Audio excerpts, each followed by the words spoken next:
Bueno, ya estamos terminando. Tenemos aquí el último panel antes de una pequeña clausura. Y este panel es importantísimo. Al final llegamos a las soluciones. Hemos hablado todo esto, todo hoy y ayer sobre la tema de alineamiento. Y de mi punto de vista, la manera más fácil de llegar a este alineamiento es con financiamiento. Y entonces este panel vamos a tocar diferentes tipos de financiamiento, diferentes perspectivas y algunas opciones, espero, para un COP que va a tener un éxito en noviembre. Bettina Van Hagen, moderator. Gracias.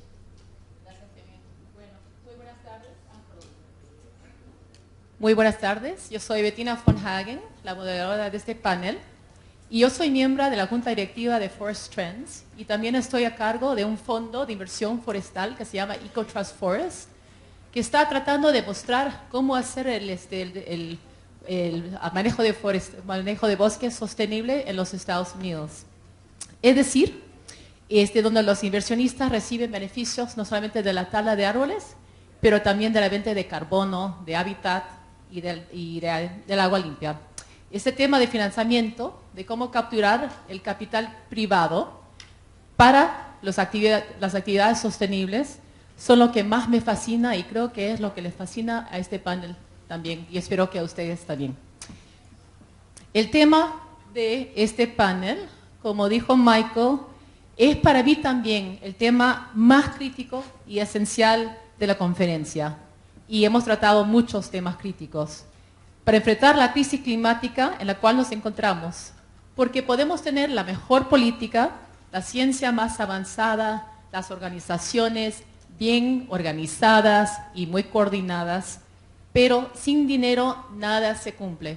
Como se dice mucho en mi mundo, no money, no mission. Es decir, sin dinero no hay misión, no importa lo lindo o lo importante o lo esencial que sea.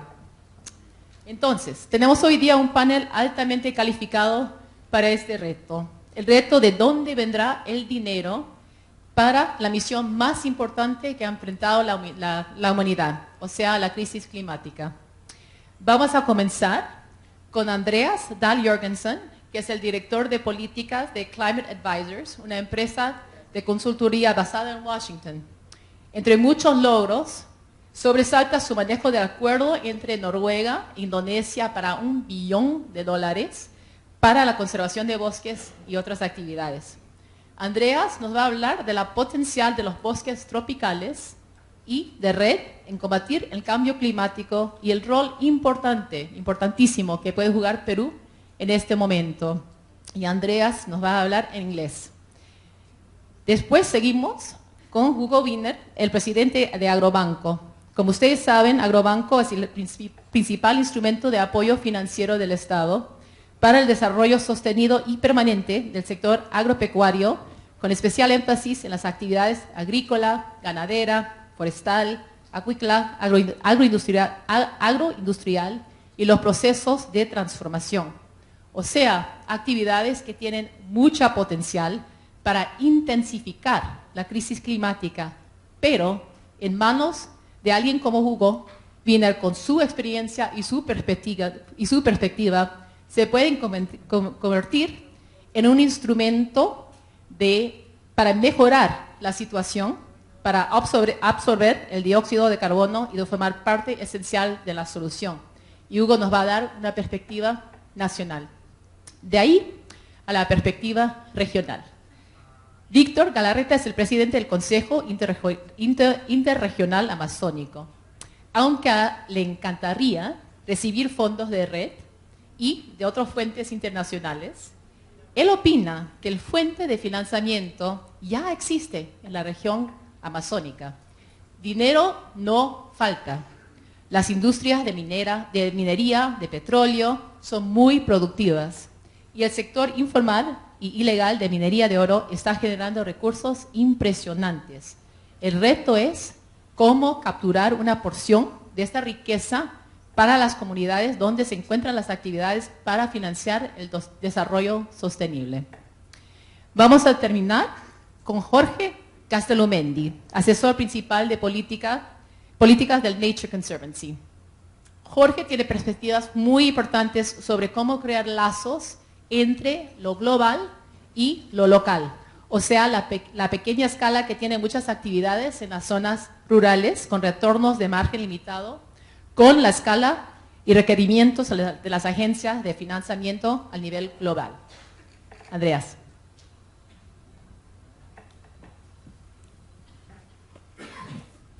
Thank you, Bettina, and sorry for speaking in English. And thanks also for inviting me to be on this panel and to attend this very interesting event. I will, as much as I agree that no money, no mission, I think I will focus on the international component, which I think is a part of it. I think the most important is what happens domestically and existing sources of funding that can be redirected into sustainable use. But I want to take the opportunity, given that we were in Lima in the year of the COP, to really highlight how important this moment is. I think I'll talk a little bit about the international incentives that both countries and companies can provide to help the low-carbon economy transition that tropical forest countries need to embark on for us to meet our climate targets.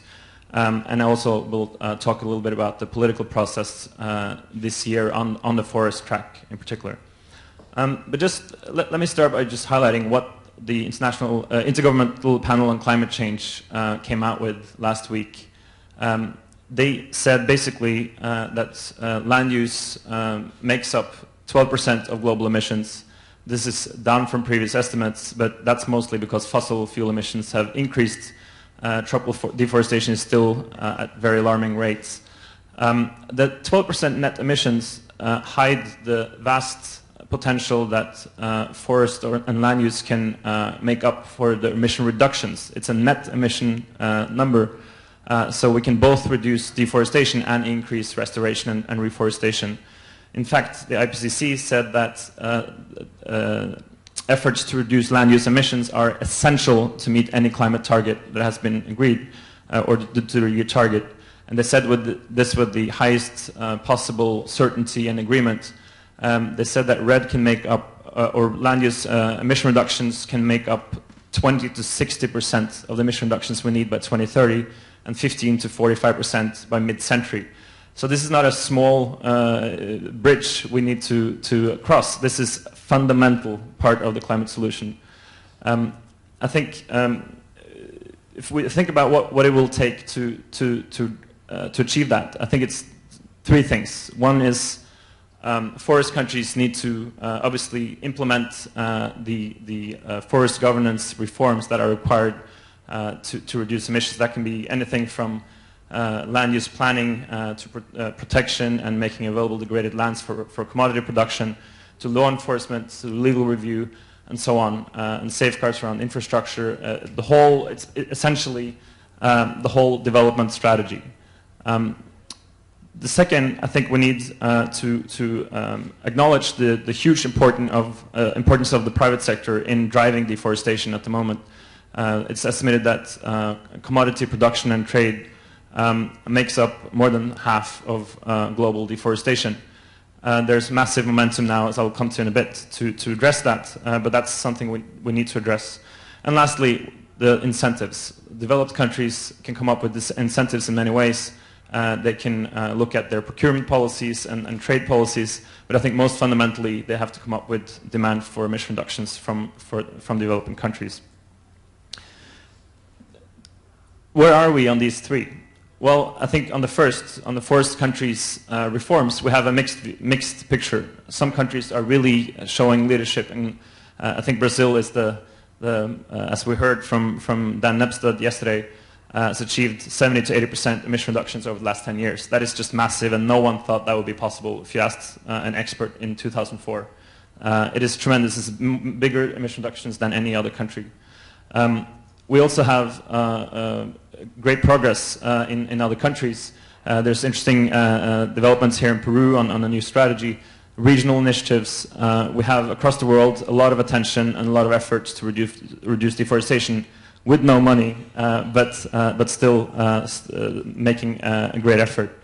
I do think what we're seeing is all the tropical forest countries are sort of preparing, or have been preparing now for a long while, for a REDD mechanism that never came. So they're sort of doing readiness, but what, as they call the readiness, but ready for what? And I think this is now, it's been several years where we've been waiting. I think I was in Durban negotiating in the REDD negotiations there. Essentially, there's several years ago, and there was agreement on REDD among countries, but REDD was held hostage by the overall lack of agreement. So essentially, REDD was postponed as a financing mechanism till 2020 at the earliest. So as much as negotiators celebrated the agreement they made last year in Warsaw and all the rules, the real decision was actually to postpone it for 7 years. I think on the private sector side, I think we need to acknowledge the massive change happening over the last year or two. It started, I guess, earlier with the soy moratorium, and that happened in Brazil, and was a big part of reducing emissions there. I think in Cancun a couple of years ago, the Consumer Goods Forum, which is an association of about 400 global multinational companies making up $3 trillion in revenues, the size of the GDP of France, made a commitment to halt deforestation from their supply chain. They had no clue how to achieve that, and many of them still don't, but we're seeing every week now new commitments from companies to halt deforestation from their supply chains. That is a huge opportunity. It makes REDD still critically important, but it makes it more feasible because the private sector is now asking for it. I think if we look at the political process we have now, we had a meeting at the World Economic Forum in January, where for the first time I think you saw the public and private sector really asking each other or asking things from each other what they need to meet their goals.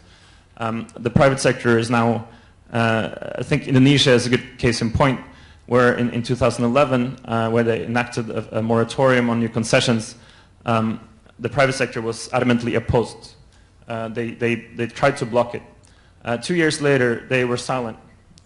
Now you have some of the biggest historic deforesting companies in Indonesia, Asia Pulp and Paper, Golden Agri Resources, the biggest palm oil producers and traders, basically asking for the government to clean up concessions and to enforce the law.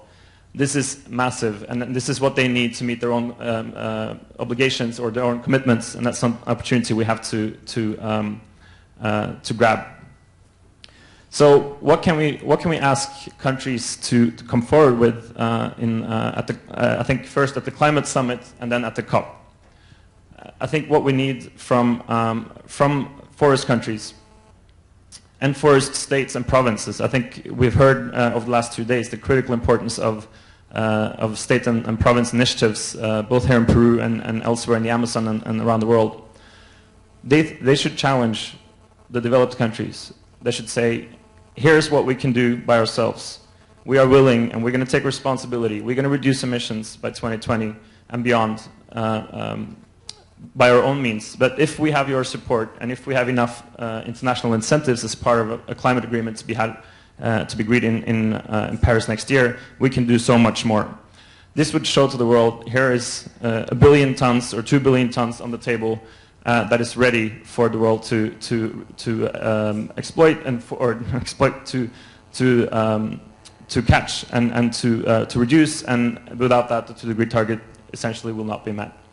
That would force discussion among developed countries to say, okay, how are we going to deal with that? It would create a norm where developed countries have to come forward not only with what they are going to do at home to be a climate leader, but then also to say what they need to do abroad.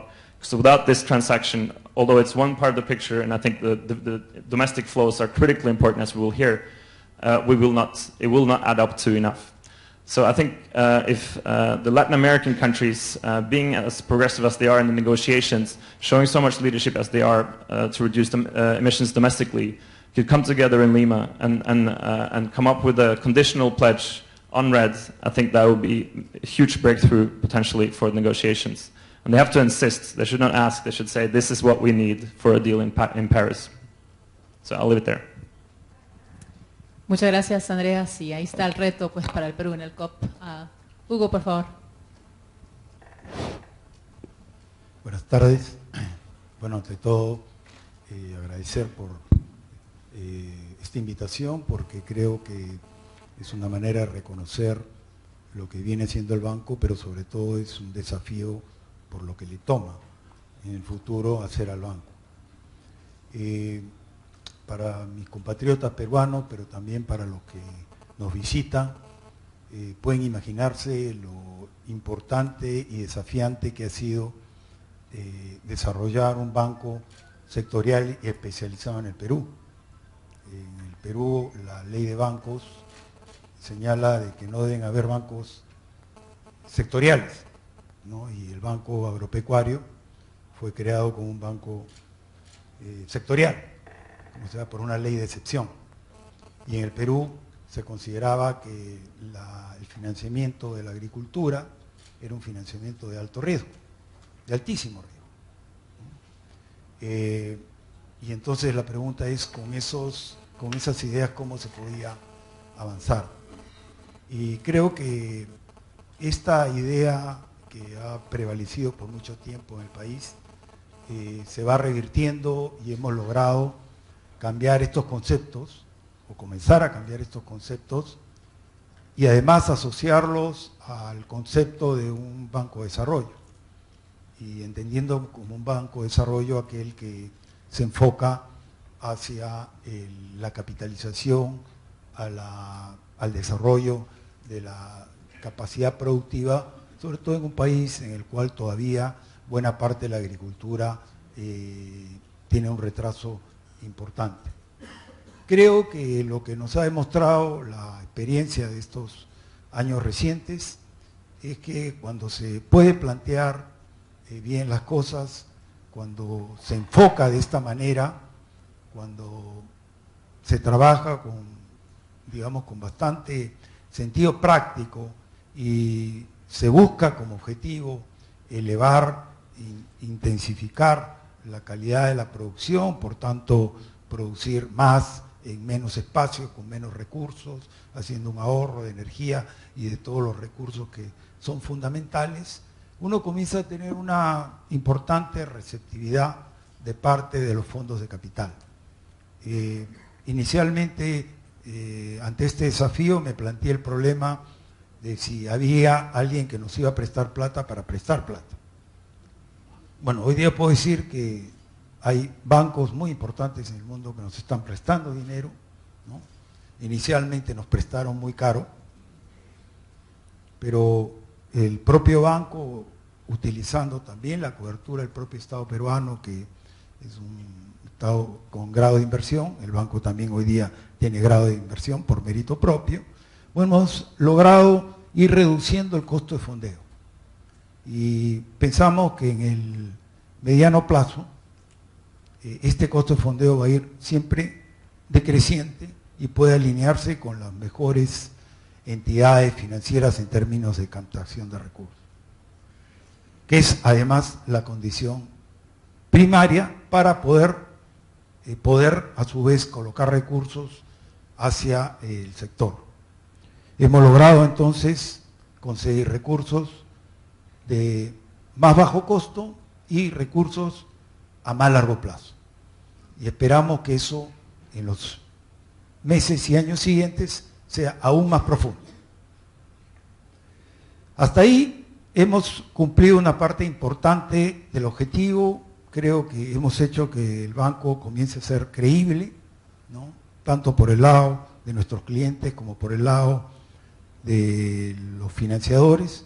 Y lo que nos hemos planteado, una vez reunido estas condiciones, es tener la capacidad de poder también ser un inductor importante de lo que se debe hacer y lo que no se debe hacer en agricultura, ¿no? Este año, un poco en la línea de preparar y apoyar la preparación de este evento de la COP20, hemos decidido convertir a nuestro banco en un banco verde y ético, ¿no? Y entendemos como Banco Verde, un banco que está comprometido con el esfuerzo por hacer una agricultura baja en carbono, o una agricultura más responsable, una agricultura que pueda ser certificable, ¿no? Donde sepamos de dónde provienen nuestros alimentos, los productos que exportamos, en qué condiciones se producen, y cómo esto es compatible no con la destrucción del bosque, sino más bien con la recuperación del bosque. El año pasado, en un acto muy pionero, digamos, el banco se introdujo a financiar concesiones forestales. En el Perú, las concesiones forestales, como se conocen, no han sido del todo exitosas. Hay muy pocos casos de concesiones forestales que están siendo desarrolladas de acuerdo al plan original.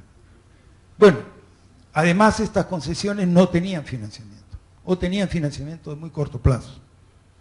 Bueno, hemos entrado a financiar en coordinación con la Dirección de Forestales del Ministerio de Agricultura, y hoy día somos el primer banco que financia concesiones forestales con créditos a 2, 3, 4 años o más. El siguiente paso lo hemos dado el semestre pasado, donde hemos comenzado a invertir en plantaciones forestales, que es un tema aún más complejo porque hablamos de un periodo de recuperación mucho más largo. No estamos hablando de actividades que no tienen retorno, o por lo menos no pagan parte importante de la inversión, sino después de 7, 8 y algunos mucho más años. El Perú tiene de todas maneras la ventaja, como todos los bosques tropicales, que los árboles crecen bastante más rápido que en el hemisferio, los hemisferios más fríos, ¿no? Partes más frías del mundo. Entonces, ahí también hemos logrado entrar a esta actividad, y hoy día ya tenemos varios casos interesantes. ¿Qué lección nos deja esto? Bueno, queríamos llegar a este año con un conjunto de experiencias que pudieran acreditar que es posible hacer las cosas de manera diferente.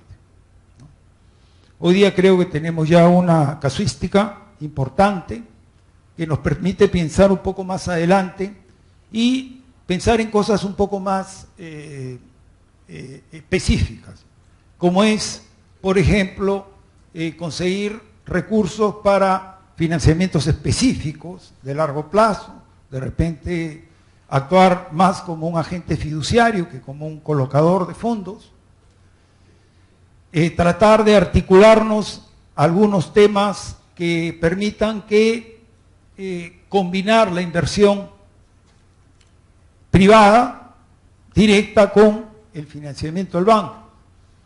Varias de las obras que desarrolla, varios de los proyectos de inversión pública que se desarrolla con recursos, por ejemplo, del Ministerio de Agricultura, como inversión pública, tienen como contrapartida, en términos de crédito, al agrobanco. Y pensamos que, por ejemplo, un esquema en el cual algunas de las actividades de manejo de bosques, de concesiones forestales, de plantaciones en particular, o servicios ambientales, que es un tema central en este evento, puedan ser convertidos en inversiones públicas y por esa vía puedan ser volcados hacia esquemas de alianzas público-privadas, obras por impuestos, lo que fuere, ¿no? Y en estos elementos el banco puede aparecer como un facilitador, como un articulador y como un cofinanciador, ¿no? Entonces, pensamos que hay muchas oportunidades para desarrollar esquemas de financiamiento, un financiamiento cada vez más responsable, porque creemos además que en términos de mediano y largo plazo, los consumidores como los inversionistas cada vez vamos a ser más exigentes en torno a las condiciones en las cuales se produce, a las condiciones en las cuales se llevan los productos al consumidor final. Y creo en ese sentido que el agrobanco puede ser un inductor importante de este comportamiento, ¿no? el principio que tenemos que desarrollar en ese sentido es que nosotros no financiamos cualquier actividad agropecuaria. Nosotros lo que debemos buscar es que la actividad agropecuaria trate de reunir ciertos estándares, trate de cumplir ciertas condiciones mínimas y se inscriba, obviamente, dentro de procesos graduales hacia una agricultura, una ganadería y las actividades colaterales que sean más responsables con el ambiente. Ese es básicamente el principio que tenemos por desarrollar en términos de un banco verde, un banco que incorpora dentro de sus conceptos de riesgo, de evaluación de riesgos, este factor ambiental. No es que lo hayamos tenido, ¿no? Es un tema a desarrollar, es un tema que estamos comenzando a desarrollar y sobre el cual queremos presentar resultados a fin de año, es decir, cómo podemos ir cambiando formas de comportarnos, cómo podemos ir siendo un actor y un agente importante en este cambio. Eso era lo que quería básicamente compartir con ustedes. Gracias. Hugo, muchas gracias. Es fascinante pensar y soñar en el rol que pueda jugar el banco y muchas gracias por los esfuerzos que ha hecho. Por favor, Víctor. Sí, agradeciendo también la invitación de Catumba y Forest Trends para este evento. Primero, transmitirles las disculpas de, en realidad, el presidente del CIAN, que es José Arista. Yo soy el secretario técnico del CIAN, que aprovecho para comentarles que es una junta de coordinación interregional que agrupa a los 5 gobiernos regionales de la Amazonía acá en el Perú. Son un poco más de la mitad del territorio nacional y casi el 90% de los bosques. Creo que en el evento se ha mencionado la importancia que tiene la Amazonía, además en la provisión de servicios ecosistémicos, en la biodiversidad, etcétera. No voy a abundar en ese tema, pero sí señalarles que a pesar de esta importancia en términos territoriales de provisión de servicios ecosistémicos, tenemos por otro lado que la parte que se visibiliza de la economía da cuenta de que solo proveemos o aportamos el 5% del Producto Bruto Interno del país y somos 9% de la población y quizás hasta 10% solo de electores. Y esta situación de ser muy importantes en términos del capital natural, de los recursos no renovables y renovables, llevó a los presidentes regionales de estos 5 gobiernos regionales que constituyeron el CIAN hace 8 años a trazarse como meta construir una propuesta desde la Amazonía que se denomina, un documento que se llama Amazonía vale un Perú, que pugnaba por hacer que en el país y principalmente en la capital, que como se ha señalado ya hay un desconocimiento tremendo de lo que es, de que el Perú es un país amazónico, se reconozca la importancia que tiene nuestro territorio. Y en esta propuesta y en este documento se planteó un análisis de cuáles eran los problemas principales, y voy a ir muy brevemente a señalar esto para plantear qué tiene que ver esto con la estrategia de financiamiento que nos planteamos. Y se veía claramente, como se ha abundado también acá, que tenemos un problema que nosotros caricaturizamos con un problema con los machos, por la parte de poder, y con los muchos. Señalando que los machos reflejan los grandes proyectos que tienen un poder muy grande en términos de inversión minera, petrolera, de gas, las carreteras transoceánicas, etcétera, y los muchos son las externalidades negativas que se reflejan en la migración muy fuerte que recibe principalmente la Amazonía Alta de nuestros departamentos vecinos y andinos, que entonces son los drivers principales, como ya se ha señalado acá, de la deforestación, 40% de las emisiones se deben al cambio de uso de suelo, que se dan principalmente en nuestro territorio, y de otros casos como la minería, principalmente ilegal, que se desarrolla en departamentos como la Amazonía. Y esto se refleja entonces en que somos a la vez regiones con un gran potencial y que paralelamente somos depositarios de las principales economías ilegales del Perú. Entonces tenemos la primera economía ilegal que ha dejado de ser la coca en el Perú y ha pasado a ser la minería aurífera, que representa 2.500, algunos dicen a 3.000 millones de dólares anuales, seguida por la coca, seguida por el tráfico de tierras, que está asociado al cambio de uso de suelo, tráfico de maderas, de especies, etc. O sea, tenemos en paralelo esta gran problemática que condiciona los temas y los problemas de gobernanza que se tienen en la región. Entonces, ¿qué hacer ante este tremendo reto con un poder político expresado, digamos, en capacidad de votos, poco, una relevancia marginal a la parte nacional, y este enfrentamiento a estas diversas fuerzas tan complicadas? Es difícil, es políticamente incorrecto pelearse con los migrantes, y es difícil pelearse con los machos, digamos, ¿no? con la parte del poder más grande. Entonces, la propuesta que salió ahí, que se refleja un poco en la principal idea, fuerza de esta visión que hay en el documento, de esta visión que comparten los presidentes regionales en la Amazonía Vale un Perú, es que en qué medida los recursos naturales no renovables, para los cuales sí son valorados, digamos, en la Amazonía, el petróleo, el gas, la minería aurífera, pueden servir de base para financiar la parte de la economía o de los recursos renovables que hay en la Amazonía. Y por ejemplificarlo, quiero dar algunas cifras que es importante. El día de ayer, el gerente de Desarrollo Económico del Gobierno Regional de Madre de Dios, que es uno de nuestros integrantes, señaló la problemática que existe en esa región. Pues bien, en esa región tenemos efectivamente 40.000 hectáreas que se ha cambiado, cuyo uso ha sido cambiado por la parte de la minería. Pero hay a la vez 80.000 hectáreas que se han cambiado de uso para la agricultura, el doble. Y estas 40.000 hectáreas más o menos producen 20 toneladas de oro al año, que son más o menos 900 millones de dólares, con una ineficiencia muy grande del lado metalúrgico, que significa un aprovechamiento de 20 a 25%, pero aún así genera más o menos una economía de 900 millones de dólares ese sector de minería aurífera. Recordando, los que estuvieron ayer, el gerente señalaba que el gobierno regional recibe anualmente 35 millones de dólares aproximadamente al año. En canon, estos recursos que actualmente ya se generan significarían más o menos 3 veces.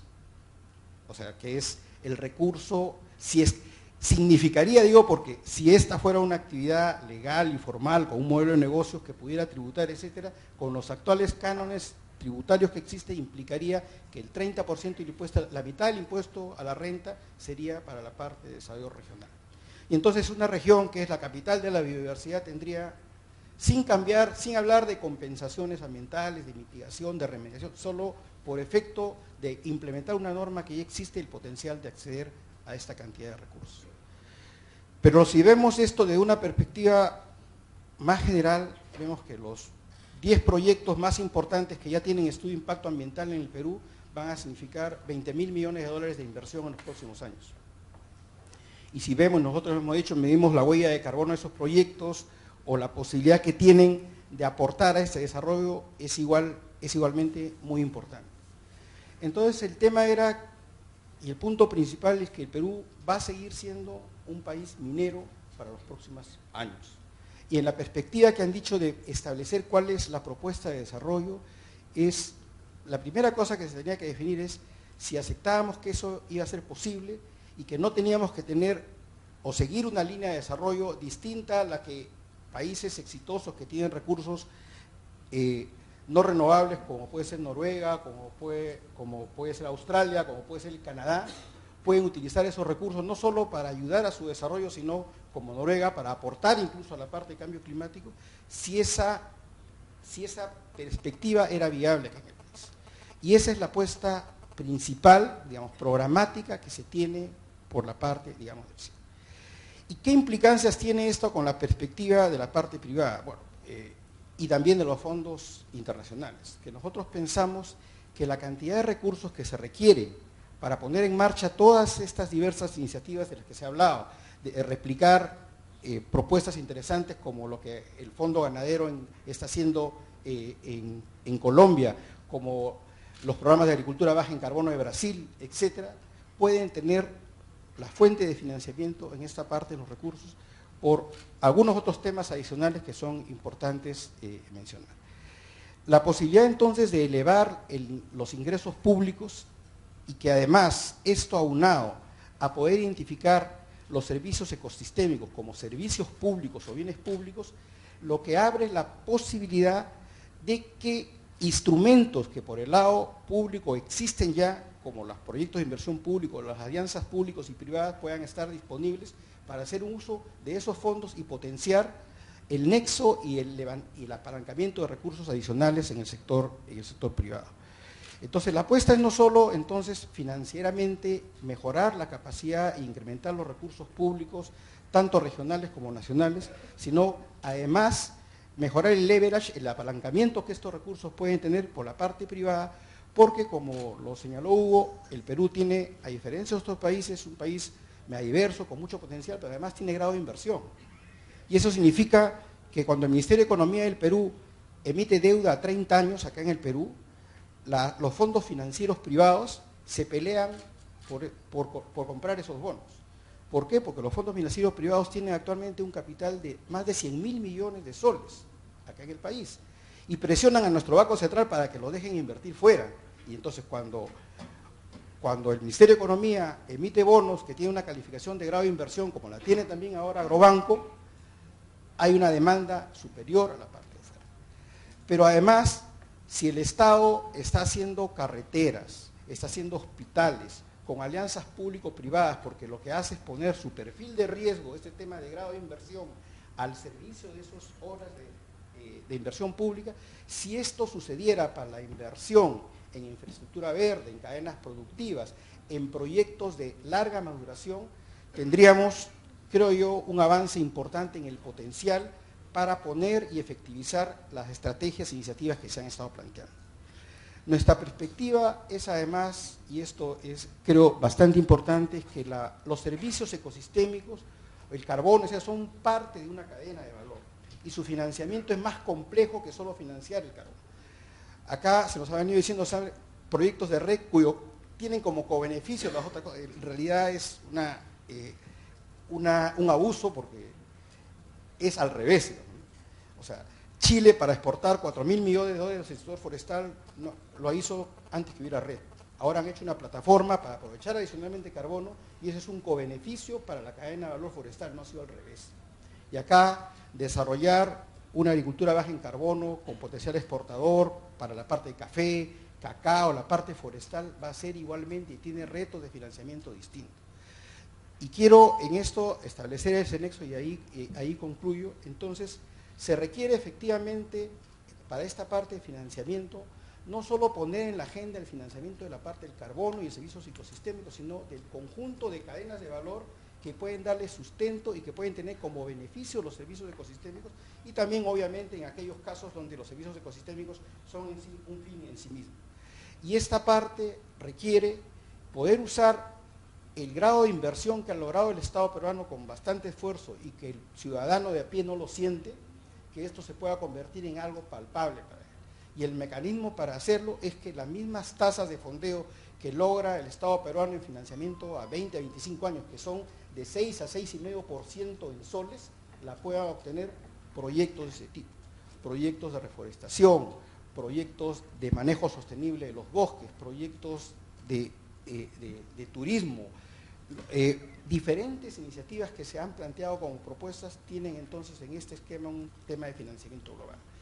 En este esquema no es que digamos que no es importante los recursos de fuera, sino pensamos que el rol que deben tener es un rol catalizador y un rol de asumir los startup costs, los costos de arranque de este tipo de iniciativas, pero como peruanos tenemos una tarea más importante, interna y probablemente más rápida si hay una decisión política y logramos que los gatos de los que nos hablaban hace un momento, en vez de arañarse, puedan cooperar. Muchas gracias, Víctor.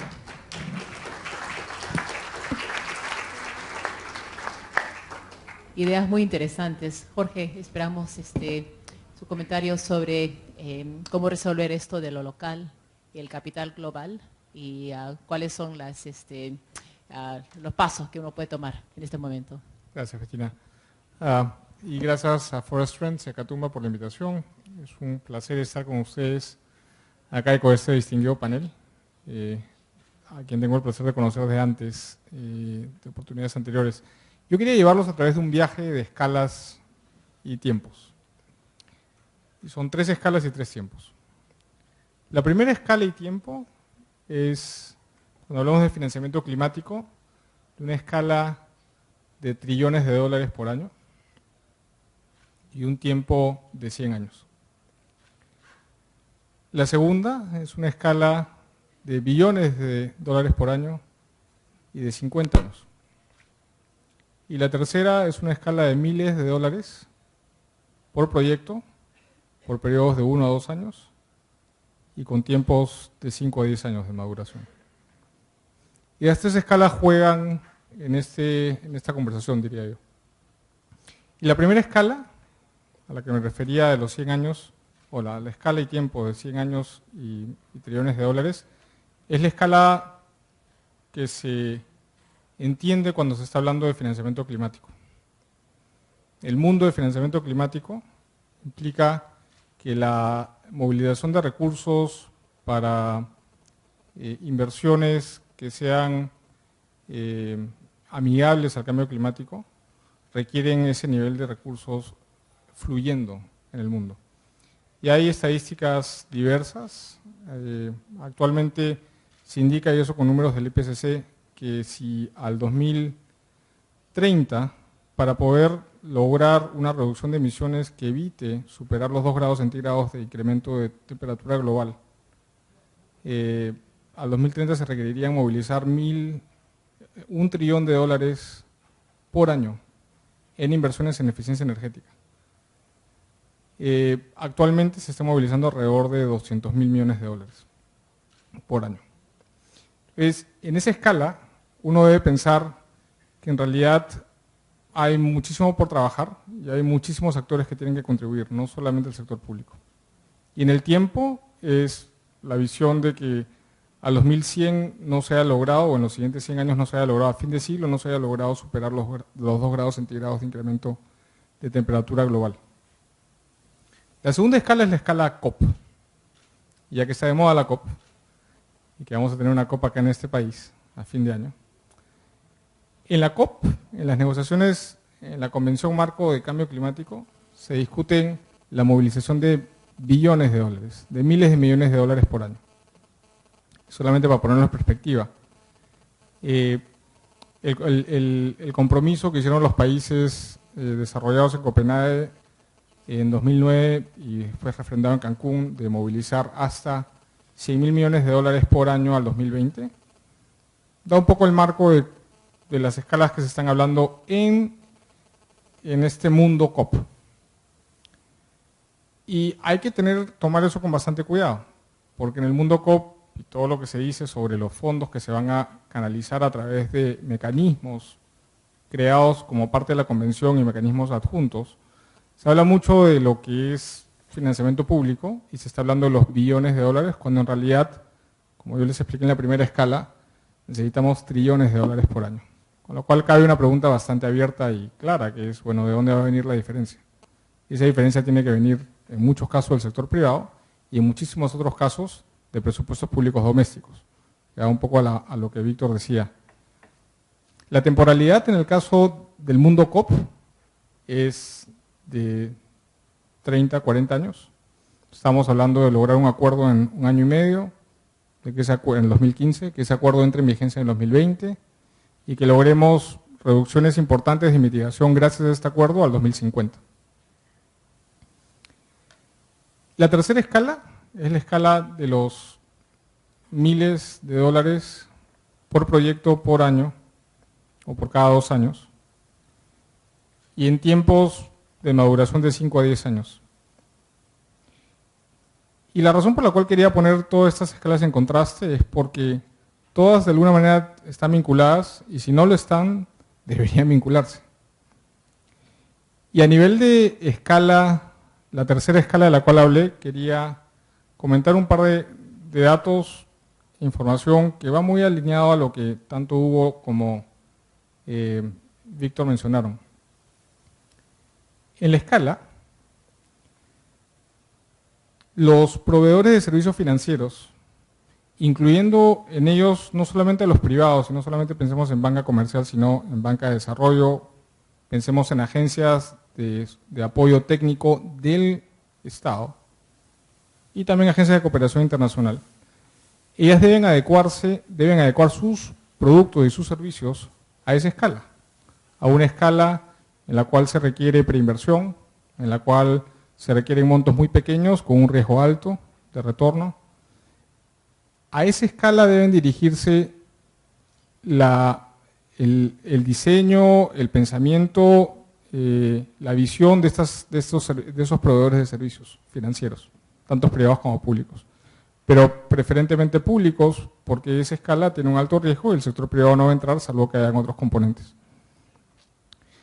Por otro lado, a esa escala se debe pensar en aglutinar actividades. Andreas y yo trabajamos juntos en el Banco Mundial hace ya varios años, y dentro del mercado de desarrollo limpio, que es un mercado financiero creado por el Protocolo de Kioto, queda claro que para poder lograr que despegaran proyectos en África, por ejemplo, o en el sudeste asiático, el factor más importante para que se encontrasen proyectos de mecanismo de desarrollo limpio no era la falta de proyectos individuales, sino era la falta de aglutinadores creíbles, entidades que pudiesen tener la capacidad de juntar a varios proyectos y lograr la escala necesaria para poder ser atractivos a este mercado. Y hemos escuchado en estos días que el 70% de las causas o el origen de la deforestación en este país, en Perú, viene de parceleros individuales. ¿Cómo puedo yo aglutinar a esos parceleros individuales en estructuraciones financieras que permitan canalizar recursos a ese tipo de actividades para hacerlas sostenibles? Eso es algo que, nuevamente, los proveedores de servicios financieros deberían pensar cómo logran apoyar esa capacidad de aglutinación que quizá no exista. Y eso pasa desde, por un lado, la estructuración financiera específica, hasta, por otro lado, desarrollar capacidad con asesoría o asistencia técnica para lograr tener aglutinadores en los lugares que se requieran. En cuanto a tiempo, temporalidad, nuevamente a esta escala hay que considerar los periodos de maduración.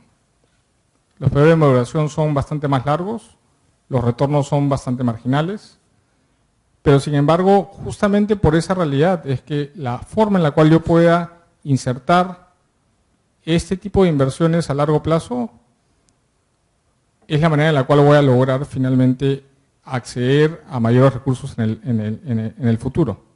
Y si yo no hago o no puedo brindar esos espacios para que proyectos de alto riesgo con periodos de maduración largos se den en el primer caso, entonces va a ser bastante complicado poder tener una participación de largo plazo de esas inversiones y obviamente no habrá mercado para ellas.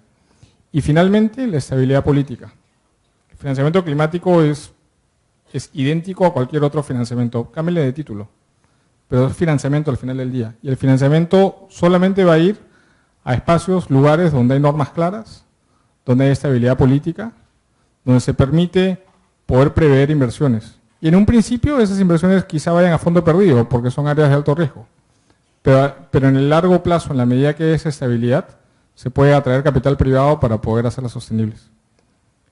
Entonces, quería simplemente dar este cierre de esta tercera escala y tiempo para que se den una idea al final del día que para poder lograr cambios en países como el nuestro, no basta pensar en los billones de dólares o en los trillones de dólares, sino cómo puedo aglutinar miles de dólares y paso a paso ir construyendo las bases que permitan que recursos domésticos puedan ser canalizados hacia esas actividades, en primer lugar, pero por otro lado también para que los recursos internacionales puedan ayudarnos a lograr ese objetivo. Y un último comentario, de la mano con los otros comentarios, es, ya yendo a la escala de trillones, el Perú tiene mucho por hacer a nivel doméstico, los capitales de financiamiento climático van a ayudar, y como dijo Víctor al final de su intervención, pueden ayudar para los startups, para la inversión inicial, el prefinanciamiento, pero es finalmente el capital doméstico el que tiene que apuntalar y apalancar estas inversiones de largo plazo. Y con eso creo que cierro mi intervención. Gracias. Muchas gracias, también es un reto muy interesante y qué bien que tenemos el Banco Verde para ayudarnos. Con eso vamos a pasar a preguntas. A ver si hay una manito por ahí. ¿Sí hay en la camisa azul o gris? ¿Hay un micrófono por ahí?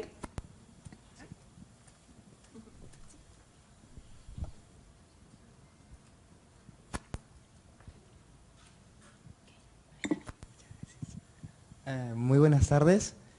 Soy estudiante de la Universidad Nacional Agraria de La Molina. Vengo con unos compañeros, ¿no?, a escuchar por primera vez, bueno, en el segundo día, la conferencia. Quisiera dirigirme al señor Hugo Wiener, ¿sí? Justo la semana pasada hablaba con mi profesor, ¿no?, en la clase, ¿no?, simplemente. Y le consultaba, justo nos comenzó a hablar de las concesiones forestales, ¿no? Y justo el profesor hablaba de concesiones de conservación y todo eso. Entonces le pregunté, profe, ¿y existen las concesiones de plantaciones, para hacer plantaciones? Y él me dice que sí, sí había, que era un tiempo más prolongado. Y le dije, profe, entonces, qué bueno, ¿no? O sea, qué excelente que se está dando, que haya esta iniciativa. Entonces, ¿por qué no comenzamos nosotros, los que debemos hacer las cosas, ¿no? Porque somos los estudiantes del futuro, supuestamente, ¿no? Profe, ¿por qué no comenzamos a hacer plantaciones en esos lugares, ¿no? Ya ni podríamos invertir en tierras y dirigirnos más a este punto.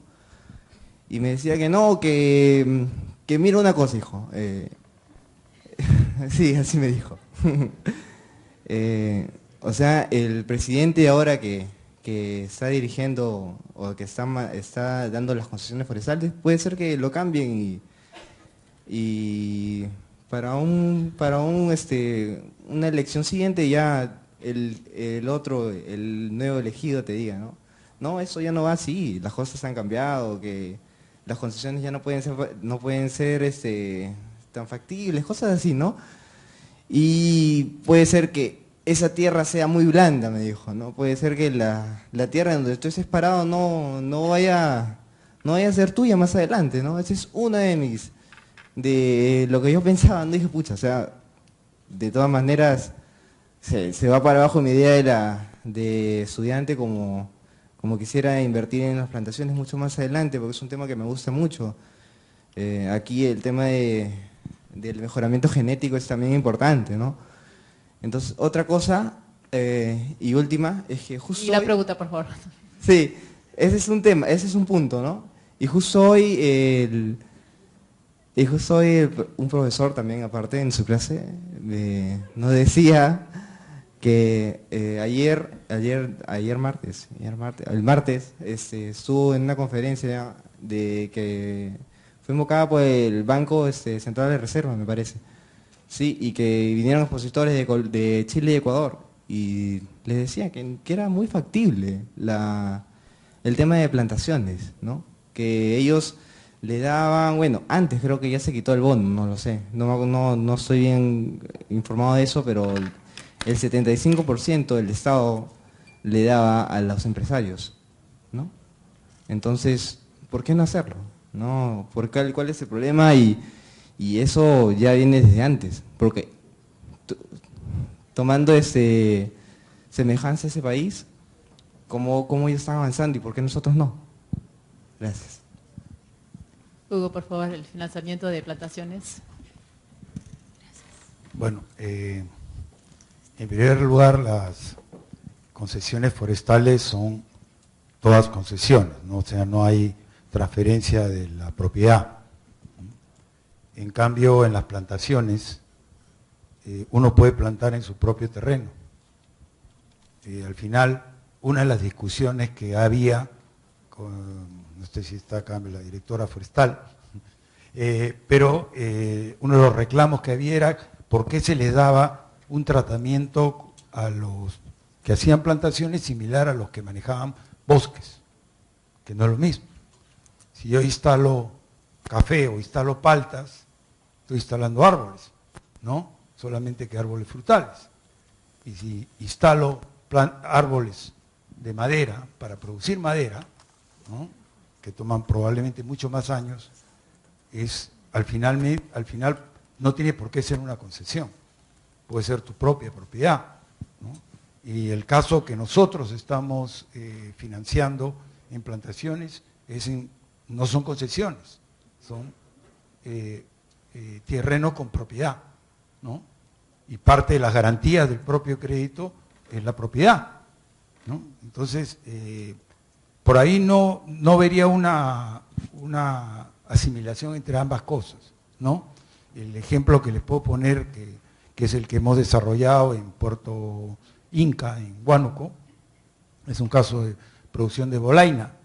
La bolaina llega a su punto más alto o a su valor comercial más o menos a los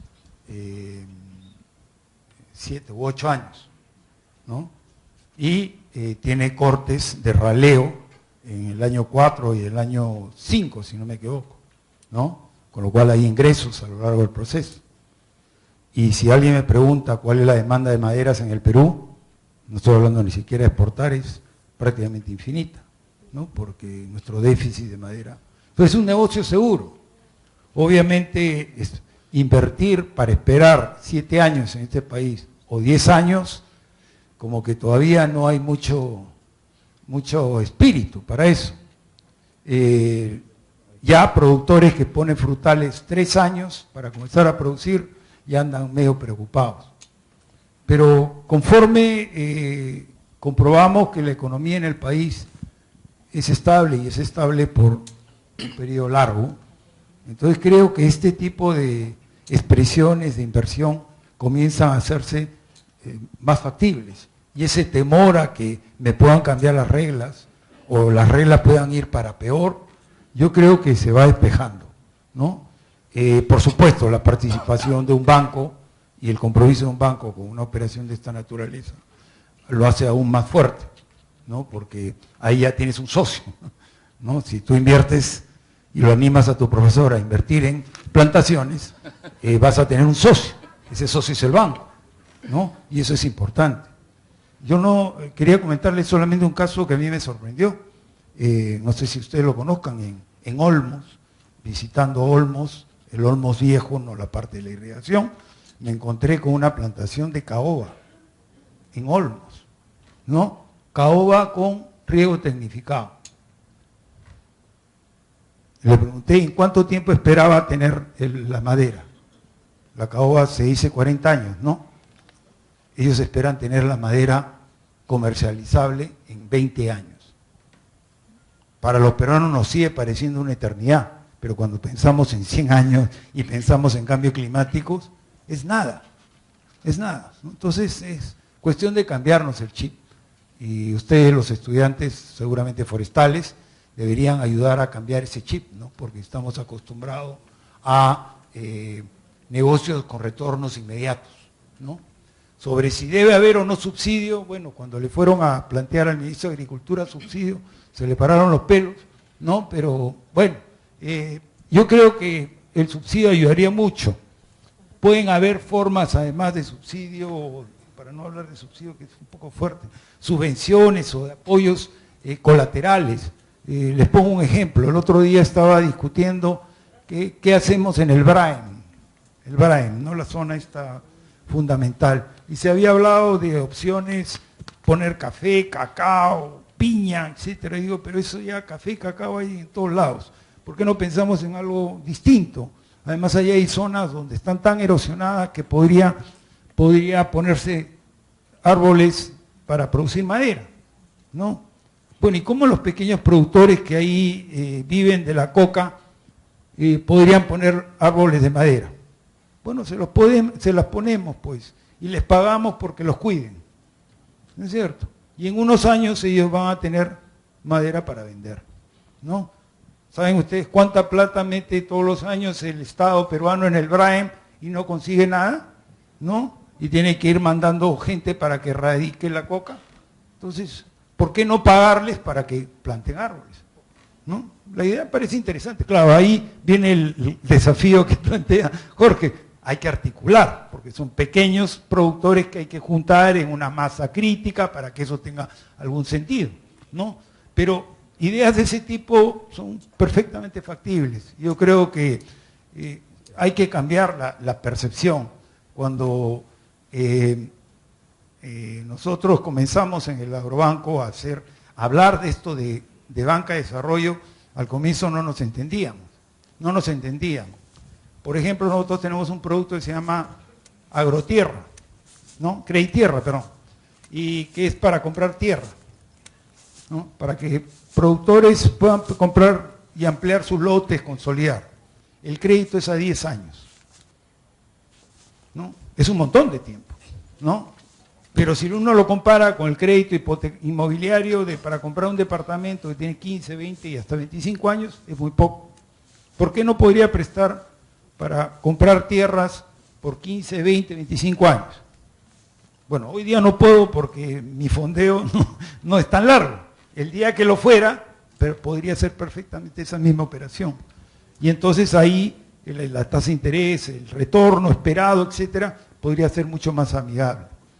Creo que en el caso de plantaciones podemos conseguir con recursos incluso con subsidios cruzados. Permítame una idea adicional, por ejemplo. ¿Quiénes son los que tienen la tasa más baja en el banco?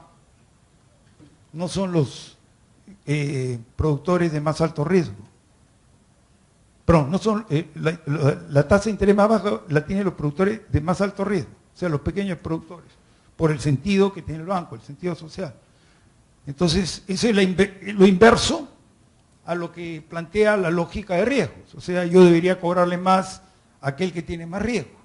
Pero como yo tengo una misión de inclusión financiera, tengo sectores a los cuales les destino una tasa de interés más baja de la que correspondería en términos de mi estructura de tasas de interés por su riesgo relativo, ¿no? Bueno, exactamente lo mismo puedo aplicar y aplico en el caso de las plantaciones, ¿no? A la tasa de interés que puedo aplicar a un crédito comercial me permite tener un excedente para poder cubrirme del el margen o el spread pequeño que aplicaría a créditos que son de largo plazo en productos que a mí me interesa promover. Gracias. Muy bien, muchas gracias. ¿Alguien más quiere comentar sobre ese tema? Si no, creo que tenemos tiempo nomás para una pregunta. Sí, por favor. Sí, buenas tardes. Y es impresionante, hace unos años era en un foro de este tipo casi imposible sentar a un banquero en un foro ambiental y eso da una muy buena señal. Inclusive ayer que estábamos en una actividad donde estaba la directora forestal también y que fue promovida por el Banco de Reserva del Perú, escuchando a uno de los máximos jerarcas o al máximo jerarca hablando en un lenguaje que uno dice banquero, la parte de finanzas, y que sabe bastante del sector, y eso es algo que es muy reanimante. De hecho, yo creo que ese ha sido uno de los factores de éxito de algunos países, o tal vez de Chile, que inclusive ayer también en la presentación que hizo uno de los ex jerarcas del sector forestal chileno nos indicaba que con 518 millones de dólares que ha invertido Chile de 1976 al 2010, ha logrado exportaciones por cerca de 60.000 millones de dólares. Y mucho de esto es porque la banca privada, la banca pública ha intervenido. Entonces, eso es importante recalcarlo. La pregunta mía es muy directa, es con respecto a los futuros, a los mercados de futuros. En el caso del maíz, el caso de algunos productos agrícolas se transan en la bolsa de Chicago y los transan a 1 año, 2 años, 3 años. Y eso hace que para los productores sea mucho más sencillo financiarse por ese sistema que buscar un crédito normal. Eso es muy interesante inclusive para el sistema de plantaciones, porque no es que las plantaciones no se desarrollen porque no son rentables, de hecho son muy rentables, pero son poco líquidas. Y ese es el problema que sucede, por ejemplo, en términos del costo de oportunidad, porque el pequeño productor, el mediano productor, no recibe anualmente un ingreso. Eso podría verse resuelto con una estrategia financiera en el caso de que se establezcan mercados a futuros. ¿Hay alguna iniciativa al respecto? ¿Está dentro, por ejemplo, de los metas de Agrobanco incorporarse o empezar a explorar este tipo de sistemas? Y bajo dos esquemas: uno bajo el capital natural, en el caso del bosque, por decirlo así, y lo otro dentro del capital que hasta cierto modo ha sido medio etéreo, pero ya se está, digamos, ya lo está viendo más aterrizado, como son los servicios ambientales. Bueno, muchas gracias. Entonces, el mercado de los... ¿Ah? Creo que tenemos tiempo solamente para uno, así que nos hemos quedado eso. No sé, Jorge, ¿a quién quiere responder a esta pregunta? Por favor. Sí. Yo señalaba en mi intervención que una de las características de las actividades a financiar en la Amazonía, y que ha sido recalcada, tiene que ver con el tema de largo plazo. Y ahí, como se ha indicado, también hay dos problemas. Uno es efectivamente cómo manejar la escala, y esto por dos razones, porque la mayor parte de productores son pequeños productores. O sea, las operaciones grandes se encuentran con los dedos de la mano, las que hay en la Amazonía, no, en el Grupo Romero, en las plantaciones, etc., pero la mayor parte es de pequeña actividad agrícola. Y entonces ahí hay que hacer una modificación e innovaciones efectivamente por el lado de la propia demanda, porque al no existir mercados de seguros, mercados de cobertura, lo que hay un problema es desde el lado de la propia demanda, que el agricultor no quiere hacer una agricultura, por ejemplo, más intensiva en el uso de la tierra, que presionaría menos sobre el bosque, porque el riesgo que asume es muy alto. Entonces no es porque no sepa cómo hacerlo, no es que no sepa cómo manejar mejor eso, sino que hay un problema de riesgo ahí. Y entonces ahí el tema de agrupación, de estructurar las cadenas de valor en algún tipo de organización es clave, y hay proyectos como el FIP, por ejemplo, tiene una lógica de innovación que debe contribuir a generar ese tipo de esquemas, ese tipo de estructuración que va a facilitar las cosas. Pero el otro tema tiene que ver con el largo plazo, con el tema de plazos. Y aún, digamos, los prime rate que puede haber, las tasas más bajas que existen acá, son todavía demasiado altas para hacer que esos proyectos sean viables. Y como yo indicaba, hay un tema acá clave, que es que se da por otro lado que tenemos en el mercado de capitales los fondos de pensiones, las compañías de seguros, que tienen exceso de liquidez justo para plazos largos que no tienen en qué colocarlos. Y entonces yo creo que es más simple del lado financiero pensar en establecer el tipo de esquemas de alianzas público-privadas, y además es potencialmente más comprable por el Ministerio de Economía. Para Hacienda acá en el país, subsidio es una mala palabra, pero un subsidio contingente, como se conoce a una acción en donde el Estado actúa como un mejorador del perfil de riesgo, donde, como yo decía, el que el Estado se asocie o ponga su perfil, preste su perfil de riesgo para que proyectos de reforestación, de manejo sostenible de los bosques, puedan tener y compartir ese perfil, lo va a hacer tan viables como la emisión de bonos que hace el Estado. Entonces, esa parte de poder calzar fondos, o sea, que el fondeo de esas actividades venga por un esquema más de desintermediación financiera que por las entidades financieras, yo creo que es clave en el país. Y entonces eso nos pone, como ha señalado Hugo, creo que es bien importante lo que está explorando Agrobanco, es más bien entonces el rol de fiduciario, el rol de estructurar estos esquemas y de darle la confianza a la inversión privada para que entre con un Estado como mejorador. Yo creo que esos esquemas pueden lograr los mismos efectos que en Chile ha logrado el subsidio, con un esquema que tiene un mayor apalancamiento, es mucho más eficiente y puede ser más viable, digamos, por el lado del Ministerio de Economía y Finanzas de aquí en el país. Muchas gracias. Andreas, ¿algún comentario final? ¿No? ¿Jorge? Ok. Con eso terminamos. Muchas gracias.